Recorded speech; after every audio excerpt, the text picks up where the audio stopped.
Hello.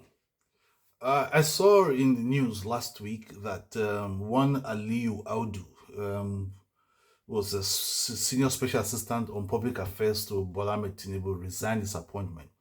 And the reason he gave for his resignation is very, very laughable. Yes, he said the reason he resigned was because Bwala TINUBU no longer believes in the tenets of democracy and that he was leading Nigeria into a one party state. That for that, it's against his principles, his democratic principles. As a result of that, he had to resign from the cabinet.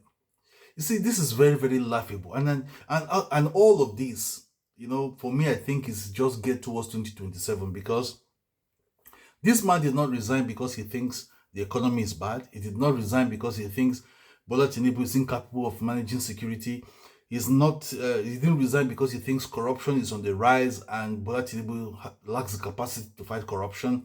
He did not resign because there's a total breakdown of the economy, infrastructure, and total breakdown of the Nigerian state. His only concern is that Nigeria is tilting towards a one-party state, and because of that, he's resigning his appointment, his exalted position as senior special assistant on public affairs to the president. Ladies and gentlemen, please let's not be fooled. This was exactly how the likes of Daniel Bwala and Reno Omokri were recruited prior to the 2023 elections. You see, when TINUBU came up and said that they were going to have, the APC said they were going to have the Muslim ticket, Daniel Bwala, came out to the press and said, oh, he's no longer in the APC, he's leaving APC and all of that because the Muslim ticket goes against his principles, his ideology, and what have you. And then he found his way into the inner circle of the Atiku Campaign Council. And obviously, for me, I think he was dishing out strategies of the Atiku campaign to the opposition. There's no doubt about this because you can imagine immediately, because they knew they were going to do all it took to rig the elections and win. So the moment APC won, he left Atiku and joined the camp. So that tells you that all along he has been working for Asiwaju Bola Tinubu because Tinubu cannot bring such a person who vehemently criticized him and insulted him on all media platforms and then to work for him.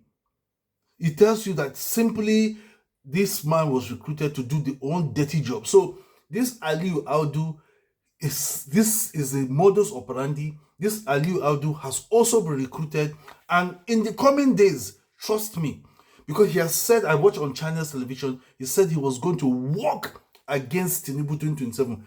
Such a small fry, what can he do?